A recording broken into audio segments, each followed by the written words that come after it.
Hey, Crown Content Publications followers, viewers, and supporters. Thank you for tuning in to another YouTube segment with the Crown Content Publication Services family YouTube channel where publishing and marketing meet, of course. If you saw the title here, Crown Publishing Content is also pretty much collaborating at this time with Women About Business, an organization, a foundation that is strictly out on the mission to elevate and beautify women, no matter what backgrounds of life they come from or what they're going through. The goal is to see you win, to see you elevate. And one of our main strategies for women is to, show them the route and paths of success when it comes to their education, resources for training and certifications, equipping these guys, helping them with their resumes and things like that. So we are excited to announce that. So it's not just Crown Publishing content on this channel anymore. A lot of where we will be coming from will be under the umbrella of motivation and inspiring women across the globe. So yay! If you saw some of our most recent segments, we are pushing and leaning more towards giving you guys strategies, tips you can use when it comes to applying for grants and even grant funders that are out here in the year 2022. If we're not talking about grants on this channel, do remember you can book a consultation with the Crown Content Publishing family at www.contentcrownpublications.com. This is where you can book for a consultation, 45 minutes. We get a personal more of a personal interview with you about what type of business you might have, organization or nonprofit, and not just why you need the funding, but what you would use it for if you were to be granted with it. So that's pretty exciting. But you have to book that consultation. Each consultation is just 45 minutes. Once you tell us more about your business, we can gather more, our team of grant researchers, gather grants specifically to cater to your needs. You're going to have to put the work in, though. Read the applications, read the qualifications, and hopefully you already have a business plan sitting somewhere. That's a frequent mistake. We're not on this channel. We're not going to judge you for not having a business plan. It's a mistake a lot of entrepreneurs do make. Why? Because their main goal, we've preached this on other segments, their main goal is making money. They don't think about what comes with making that money, how they're going to continue to make money. And this is what a business plan is supposed to help you do. And then you want to probably look over that business plan every 3 months, 6 months, something like that, where you can add services where needed. Tweak things that you need to help you in sales, update that website. These things are going to come with business. Of course, this is not a business recording, though. The title of this particular segment is Measuring Pleasure. Measure the measure of pleasure. Measuring pleasure. When you hear that title, when you hear that quote right there, does it make you think? Because if it doesn't, that's a problem. If it did make you think and you never thought about it before, today, April 19, 2022, your mind will never be the same after I get you to think about some things when it comes to measuring the pleasure in your life, okay? And we're just here to help entrepreneurs and business owners, because we're more independent as it is. You may have a mentor, you may not. You may be a business student like myself, you may not be, but whether you have a mentor, a coach, some type of inspiration or leader to help you along the way, even if you don't have that, there are millions of YouTube channels just like mine here that help keep entrepreneurs, because entrepreneurship is not just business. We've talked about this on other segments. It's going to look like keeping your mental health strong, keeping your knowledge up to par where it needs to be. Not just history type knowledge, but as things change in the new millennium, are you elevating, right? If some new law or regulation is passed pertaining to small businesses, a smart business owner would look like somebody who's keeping up with changes. For example, I worked in the tax business for a little while, and when the pandemic came, that was bigger than us, but A lot of laws and regulations and things changed when it came to tax credits and things that came with doing your taxes that had never been there before. A good tax preparer, though, would know about every change and regulation when it comes to the IRS and things like this. So you want to look the same way with your business, because nobody's going to say, hey, Jenny, I know you, I know you sell bags, but did you know there's 15 grants out here for people who design their own bags and sell them? You may have some good people like that in your life, but not, I'm just saying everybody, especially during the pandemic, is not going to take the time out to call you about tips, facts, and news you can use about your business. So anyways, let me get back on topic here. Measuring pleasure, or the measure of pleasure. When I hear a motto or quote like that, it made me think of a balance beam, and not the balance that you stand on to check your weight, but that's one type of way you can check the balance of something or the weight of something. But did you know it's very important, even as an entrepreneur, business owner, an independent person of any sort, to balance the pleasure in your life, because it's only going to help you be able to see and be able to put, the proper energy, the positive energy in the right places of your life. It can sound like a basic one-on-one video segment, but at the same time, we can never hear too much about, or we can never hear too many times a topic like the measure of pleasure, okay? So let me preach real quick, because let's talk about what pleasure is in the first place. The best way I can give it in my own words, even if I was having to write about this for a college paper, this is exactly what I would say, or probably what I would open my paper saying. Pleasure is simply the opposite of pain. I'm going to repeat this again. Pleasure, in my own words, Arthur Tedescherry's own words, is the opposite of pain. Pleasure is like this urethra of good feelings, something that makes you feel good, right? Pain is a urethra of feelings and emotions too, maybe deeper than emotions, like something you tangibly feel. It can be internal pain, it can be physical pain, but my point is, who goes around life seeking pain? Who chooses pain over pleasure? And that's the type of society we live in today. Just about everybody in the new millennium is running from the hard route, the long route. Everybody is running from pain or suffering. Everybody is running from having to look a certain way or having to go through a certain thing to get a certain place. Because going these routes is taken from your pleasure, right? It's not pleasurable to have to cut back on something to save money for something you may need in the long run, or for something that you really have a goal to do, or a place to go. Some of you guys are already experienced when it comes to saving or cutting back, especially during a pandemic. So I thought it would be a great time to discuss something like the measure of pleasure, okay? So I just kind of went over what pain is going to look like, what pleasure is going to look like for anybody, right? But this segment is not, I'm just going to bring up pain where I can when it comes to explaining pleasure, because we got to talk about how you want to measure the amount of pleasure in your life. See, just about everything we shop for example, right? We probably shop for it because we need it, or we're shopping for it because we want it. And when you write down a list of wants in your life, you should ask yourself, do I want this just because 10 ladies at my church has it? Do I want this car just because Bobby looks good driving in it? Do I want this job right here just because I'm in competition with Jack, Jenny, and Jill?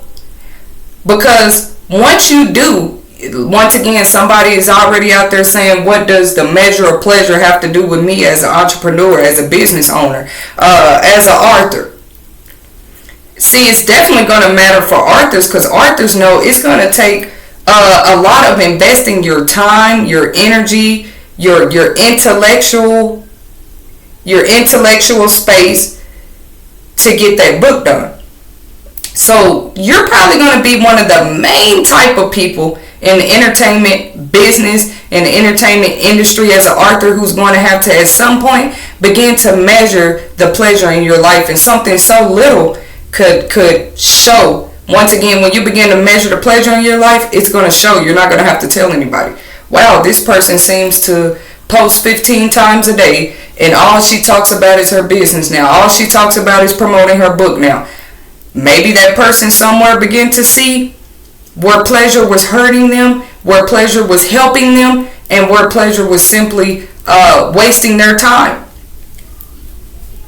See, nobody's ever died because they couldn't pleasure themselves. You better ask the people that are in prison. You better ask the people that are in nursing homes as you're sitting in the comforts of your home enjoying your life right now, thinking that you're going through a struggle. You better ask those in the military serving for this country.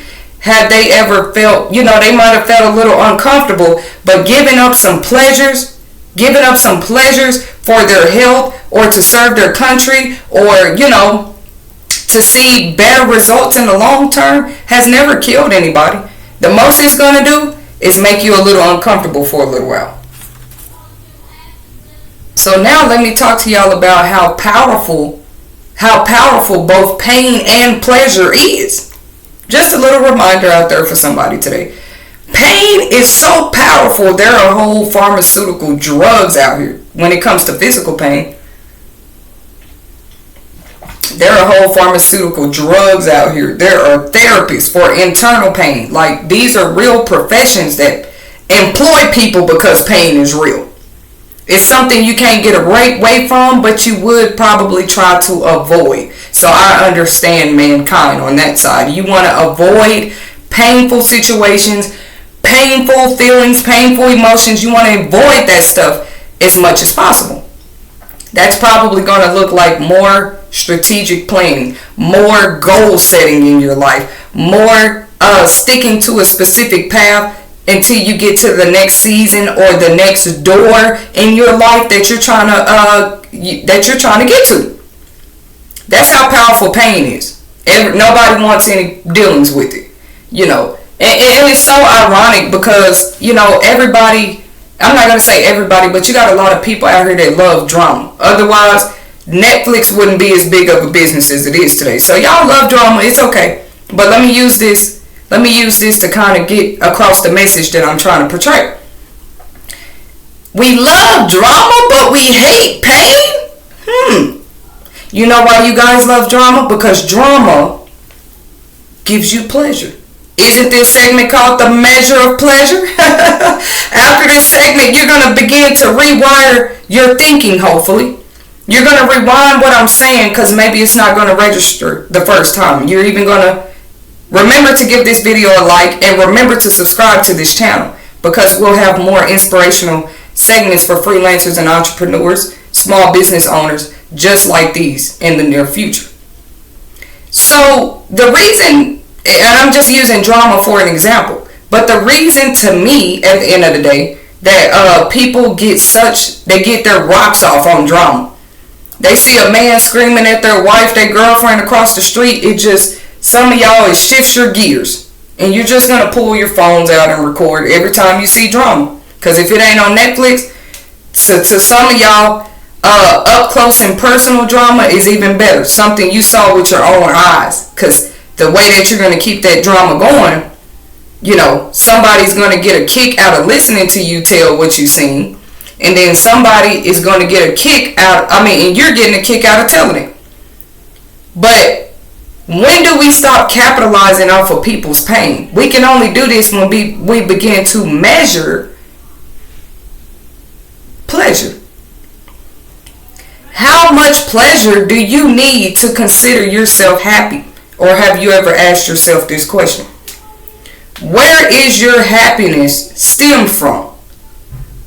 Right? Does your happiness come from just doing your day-to-day basic activities that's going to essentially lead you to the next level of your life? See, a lot of y'all are unhappy because you haven't even begun doing that. You're doing 9 times out of 10, your day-to-day basic functions are not even to please you, are not even for your essential life goals. You're doing it to please somebody else or to look a certain way to 10 other people. But we're talking about the measure of pleasure. Pleasure and happiness is 2 different things. That's why we're about to go in depth here about this topic. Because when you begin to measure the pleasure in your life and what it's doing for you, man, is it going to be an eye-opener for a lot of you guys. Why you even consider certain activities, certain things that you watch, certain places that you go, pleasure, or whether you've even assessed that they hold no weight in your life. You going to the club every Saturday don't probably even do anything for you. But you're spending at least $200 on the makeup, the hair. I just gave an example. I know y'all spending more than $200 a weekend just to go club and entertain people that you don't know, that you'll probably never see again. How is that holding weight in your life? Because you're able to now post social media pictures saying you went to San Antonio, you were the first one to go to Yo Gotti's concert. Like, a lot of the stuff, and that I'm going to say we, because I'm a human too, that we do on a day-to-day basis is all for pleasure. You hear this man music on the radio every day. I mean, you can get on SoundCloud and Spotify and hear all the music you want to, but it gave you more pleasure to be front row seat of this celebrity at a concert just so you can go tell 15 other people you met Yo Gotti. I'm not going to miss an example.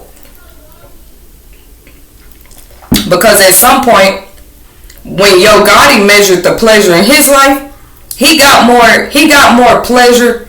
His pleasure was more long-term lasting when he became a big artist, a big celebrity, when he took his very own work more serious. And now he can expect you to pay however much he wants you to pay for a front row ticket to his concert. You know, it's just an example, putting it in words y'all can understand where I'm coming from with this message for entrepreneurs, business owners, and independent humans all together. The more independent you become, if you haven't watched some of my other segment videos when it comes to independence in business, because you're only going to get so far if you got to depend on everybody every step of the way in your business. This segment is not about that though. But I'm talking about how the measure of pleasure is going to be something that self does.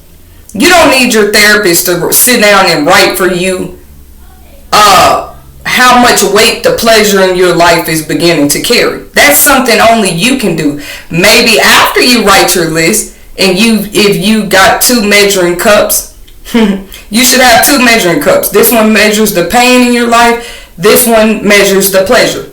Because a lot of y'all don't even know your pleasures are holding the weight they do in your life because of how much pain you've even suffered.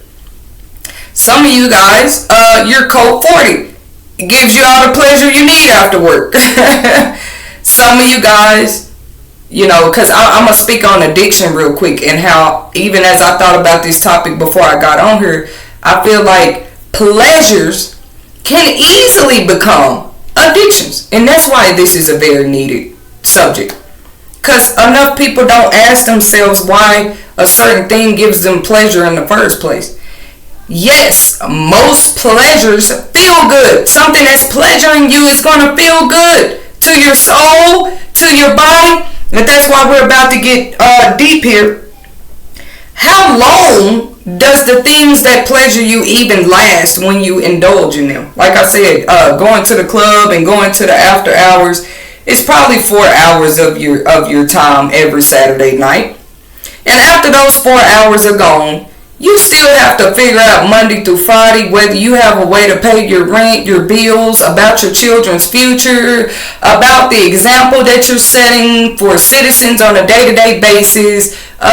So is that 4 hours every Saturday night at the club, is that duration of time of pleasure that you're choosing to indulge in your early 20s, let's say. Some of you guys are still clubbers. There's nothing wrong with being social. Y'all just keep up with the message I'm trying to portray here. measuring the pleasure in your life. Because sometimes when you begin to cut out pleasures that hold no significant weight, you can now begin to feel those same areas where you used to put pleasure that held no weight, that was not helping you get anywhere in life. You can now start filling them with things that will. I even did it recently, y'all. I'm trying a new vitamin that's going to help grow my hair, my nails, my eyelashes. It's an example. But maybe before I was taking those vitamins, maybe I chose something else to try to, make me feel good or look good on the outside. Maybe I spent hours a day working on the perfect, what y'all call it, beat your face. When there's whole natural supplements out here that help me have clearer skin, help me look like I'm not aging, I'm not old at all, y'all. I'm just talking. I took the glasses off because now that I've hit my early 30s, it's really funny. I've been seeing they call them beauty marks, but face moles are popping up out of nowhere. I get a few wrinkles under my eyes if I don't get enough sleep all of a sudden. So like I said, I just maybe I found out, hey, makeup and covering stuff up is not giving me pleasure anymore. Or maybe that pleasure is not healthy, because I have to keep repetitively. If I don't do this beat my face routine every day, then I'm not getting the results, the root of the results, which is really my skin and the healthiness of it and things like that. I'm not really getting that just covering it up with makeup. So maybe starting a new pleasure routine when it came to my skin, like researching soaps I'm using so that my already oily skin doesn't get re-oily, or researching natural vitamins and ways I can help my skin may now give me more pleasure than investing $50 a week in makeup. It's an example, because some of y'all are probably spending more than that, but your life is your life, so only you are going to be able to weigh the pleasures in your life. Okay? So that was number one. When you begin to measure the pleasure in your life, ask yourself, when you write down a list of things that pleasure you, how long does this pleasure last when I indulge in it? It's going to help you see something. I gotta go here, guys. Like masturbation, for example.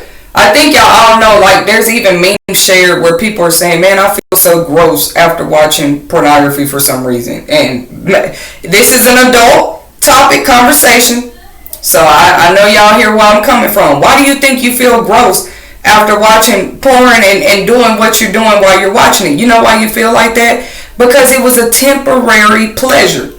And as soon as it's over, you're hurrying up, you're clicking it off your phone, you're exiting it out of the recent watch videos, and you're cleaning out your website history. You want no evidence that you even just did it. The fact remains, though, it gave you pleasure. Why? That's one of those pleasures I'm talking about. You just wasted 10 minutes going to do that in the bathroom alone, but what else could you be doing with that 10 minutes twice a week? Twice a week. Could you be going over your business plan? Could you be making sure that your grant proposal letters are together? Could you be calling banks and finding out what other perks come with your business account? No. You want to spend 10 minutes a week, 2 days a week in the bathroom doing that, though. And then it's a pleasure, like you don't even feel human or natural after you do it. Because if you ask me, something like masturbation is not natural. It's not natural. If it was natural, you know what I'm saying? People, come on. Because this is not about that. But it's a great example when we're talking about measuring pleasure. It clearly, getting married and having a wife you can do that with as often as you want to seems to be more of a long-term and healthier pleasure than, doing that 10 minutes a week. I don't care how y'all try to weigh it, because some of y'all say you're better off in life. Pleasuring yourself that way than having to go through X, Y, and Z and finding the right person for you and stuff like that. But all I'm saying is, looking like y'all are beginning to take the natural out of human. Y'all are finding more and more creative ways to pleasure yourself without commitment, to pleasure yourself without having to take the long route or having to go through some painful seasons in life. That's what makes life natural. That's what makes life life.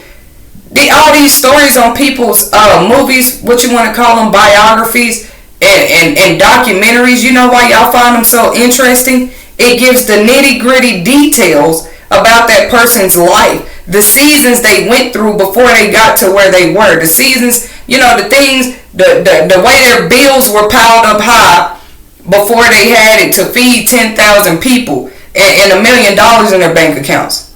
People love a true story documentary. It gives them pleasure, as a matter of fact, because they get to say that they saw the inside life from their perception and whatever they got out of it, out of what somebody else went through. Okay, either way, if you're a human, there's something out here that gives you pleasure, and there's something out here that makes you feel pain, whether it's tangibly, physically, mentally, spiritually. There are different things that we all run from or that we all try to process when it comes to pain, and things that we do to aid it. Remember me talking about the addictions? We have to be careful, because most times what gives you pleasure in life becomes an addiction just because it feels good. But like we just talked about, the duration of the pleasure that you're indulging in, does it even make you feel good enough for long-time success, for long-term? Yeah, because if you're not thinking about that, you're probably wasting your time in temporary pleasures. Measure that in your life. Then you have to ask yourself,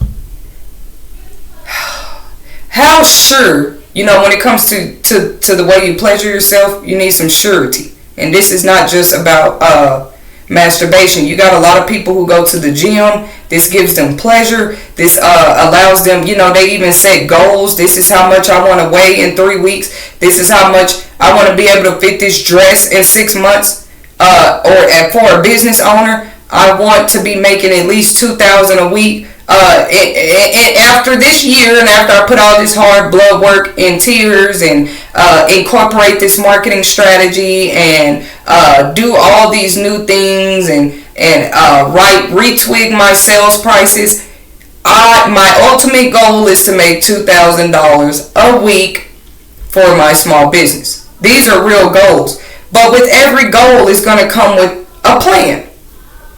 Therefore, you may, even with that plan, there's nothing wrong with finding pleasurable ways to execute a plan. I think a lot of people's plans don't follow through, even when it comes to business, because they easily set those goals, but I don't think they deeply thought about what might come with these goals. Like, what if your tire goes on flat the day you're going to meet the mayor to help you execute this goal and that goal for that campaign?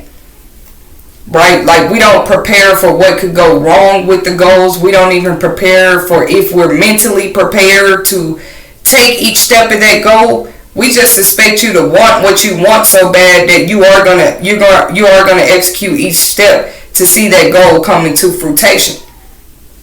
But I don't think enough people, like I just said, how certain are you that pleasure will even come out of the goal that you set for yourself? Ask yourself, when you measure the pleasure in your life, why you even set that specific goal. It seems little, don't it? It just saves you a lot of time in life. And when I say time is valuable, and I didn't understand this for a long time, so y'all are definitely taking this advice from the right person. Time is valuable, and don't wait till you've wasted so much on short-term pleasures that you see a lot of your time has gone down the drain. Don't wait that long. Go ahead and measure the pleasure in your life and what it's even doing for you. Because see, a lot of where you might be putting your time and energy might be taken from somewhere you can invest it that's going to get you further later. Or that if you stay on this same, right, it might not be pleasurable. The other steps you're going to have to take when you take time and energy from that thing over there that's not doing nothing for you. It might not be pleasurable over here, but 10 years down the road, you'll see the difference from those who kept doing that little temporary pleasure for them because they felt like they couldn't live without it. And let me clarify that. Anything that you are doing that you feel, I'm talking about pleasures now, y'all, because this is called the measure of pleasure. Anything that you are doing that makes you feel like you can't live without it, you're not going to be happy without it, it has become an addiction. It has become an addiction. So I don't know where that came from, but I hope that helps somebody. So when you measure pleasure in your life, you're going to end up asking yourself, how free from pain does this make me? Which is what a lot of people that are addicted to unhealthy habits forgot to ask themselves. They didn't care. If it released them from pain, they indulged in it. And they indulged in it until they overindulged in it. And now, because they are numb from pain every time they indulge in this temporary pleasure, which a lot of you guys already know, and if you don't know, you better ask a drug addict. A lot of these drugs only give you temporary. Then you're going to have to keep investing and keep investing and keep investing to get that same feeling of pleasure. That means, yes, guys, you heard me. I'm saying it right now because there's no way I can do a segment like this. Even sex, a lot of people done caught on to it. And it made them so much more mature. It made them they had so much more time for the right things in their life, the healthy things in their life. Not saying sex is not healthy, but once they found out this, like, man, this is just something pleasurable. This is just a bonus in relationships. Like, I can really live without this, right? It's just a pleasure that people who are sex addicts or people who do have a very bad lust spirit feel like they can't live without. So you'll oftentimes see these type of people. We're not here to judge them, just to get y'all to begin to measure the pleasure in your life. You'll see these type of people, because I never judge people with a lot of kids. It's a people with a lot of kids I've met in life that were married when they had all their kids, okay? So it just shows what was pleasurable to that woman or to that man. But I'm talking about unmarried people that you always see on somebody else's arm with another woman, with another woman, with another woman, with another man, with another man. And these days, they're men with men, women with women, trans with bisexual. You see it all. To me, these people are publicly exhibiting, they have indulged in this thing so much that gives them pleasure that, and I'm not going to lie, a lot of people, regardless of their sexual orientation or what they prefer, they're still successful. But I just wonder if they didn't invest so much time, right, in their sexual endeavors, what type of people they would be, because it's nothing but a short-term pleasure. One thing about it, when you go to the grave, there's nobody having sex with that body no more. There's nobody that can lust after your booty. And do people think like this? So don't invest so much of your time into the pleasure a man or woman can give you. Like, go ahead and walk on water. For some of y'all, this is going to be called walking on water because you never done it before. You don't know what it's like to be independent. You don't know what it's like to live with less short-term pleasures in your life. You don't know what it's like to go through a few periods of suffering and pain and independence, just you, in isolation, to get long-term results, that healthy long-term results. You don't know what that's like because you've always had to have a person or two on your journey, because this gave you pleasure for whatever reason, not just in relationships.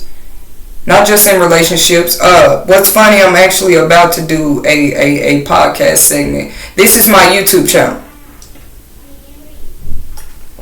Follow me on IG at Crown Content 2021. I might go ahead and post. I'm finna be on somebody else's, so I'm about to cut this short anyway. Like I'm about to be doing an interview segment myself, literally about this topic. Like, sometimes it will require you to cut old habits, old people, old environments out of your life to see long-term, lasting, healthy results. Nobody needs toxic relationships, business relationships, toxic environments if their long-term goal is to be as healthy as they can be, mentally, physically, emotionally. I mean, because you're not living life if you never get to. I feel that way. And it's unfortunate, guys, but you do have life stealers out here, and I don't mean just in terms of death and somebody taking your life that way. I mean people who pry and wake up every morning with their mind on how they can make your life miserable. This is already real. It's been proven by scientists and psychologists, and that's why the term narcissist is accepted in society today. So I do think it's a little narcissist for people to only care about what pleasures them. Like I say, one small habit can easily turn into an addiction. One small pleasure can turn into something, which is the last thing I was about to talk about. When you measure the pleasure in your life, it's going to look like you asking yourself, how does this specific pleasure affect me and the ones around me? If I get a kick out of talking about fat people, it's a pleasure to me. I just love making fat jokes, and every time I see somebody fat, I'm going to say something, and I get pleasure out of my friends and society thinking I'm so funny because I just made a joke about a fat person that I didn't know. See, that the pleasure of something so simple, something so little, could easily turn into an addict. Like now you're addicted. You don't know why. You got to speak on every fat person, but you might come across a fat person that's not going to take that lightly. It's just like the best example I can give right now. The first thing that came to me. And I mean, before you know it, you're socked in the mouth. They done called an assault charge, and you don't know what happened so quick because you're not used to fat people defending themselves. You were just overwhelmed with the fact that you get pleasure out of making jokes about them. We just saw this with Chris Rock. I mean, obviously Chris Rock gets his rocks off making jokes. This is how he became the career citizen, the successful career comedian that he is. But he never expected that he would make a joke about somebody's wife one day and somebody feels a certain type of way about that. This is probably a lot of other comedians. A lot of comedians ain't told y'all they done got cussed out, slapped along the way, because if they have no problem and they're addicted and they get a pleasure out of making jokes and this is what they do for a living, they don't know when they're taking it overboard or whatever. Just like a person that does drugs, they did it so long and they don't really understand how their behavior affects the other people around them. They just know that they get pleasure out of doing what they do.